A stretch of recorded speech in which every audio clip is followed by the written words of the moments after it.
Presented by Bidesi Lal Entertainment।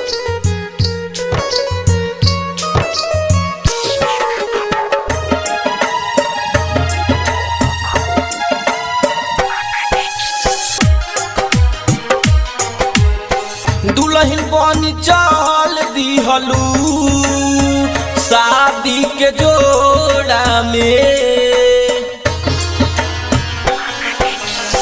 दुल्हन बनी चल दिहलू शादी के जोड़ा में। काल्हे हमरो के भूल जाइबू ए गोरी सुतबू जब कोरा में। काल्हे हमरो के भूल जाइबू ए गोरी सुतबू जब कोरा में। Balaji recording studio presented by Bidesi Lal Entertainment।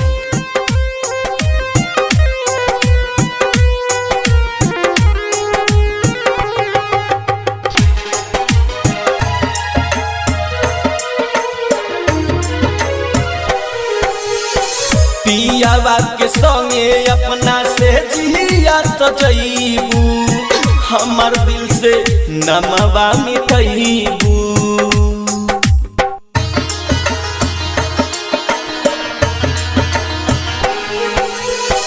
पियावा के संगे अपना से जिया सजैबू हमार दिल से नमवा मिटैबू।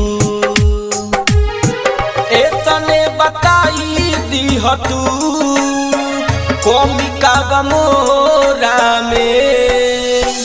एतने बताई दीह तू कमिका बमोरा में। काल्हे हमरो के भूल जाइबू ए गोरी सुतबू जब कोरा में। काल्हे हमरो के भूल जाइबू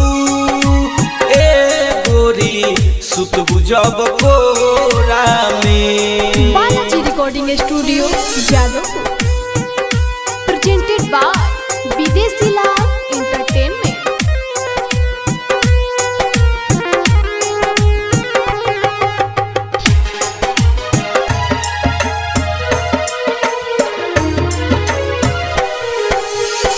सुनय जान जहिया नई हरने अइबू हमारा से आँख ना मिलैबू।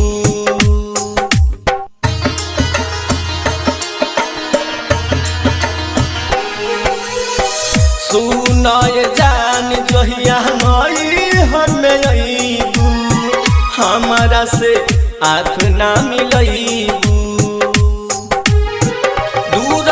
बेदर्दी से चिन्हा गइलू थोड़ा में।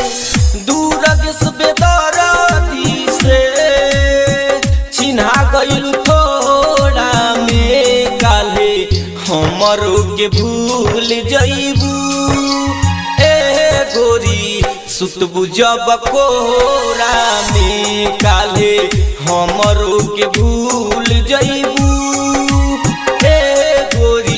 सुतबू जब को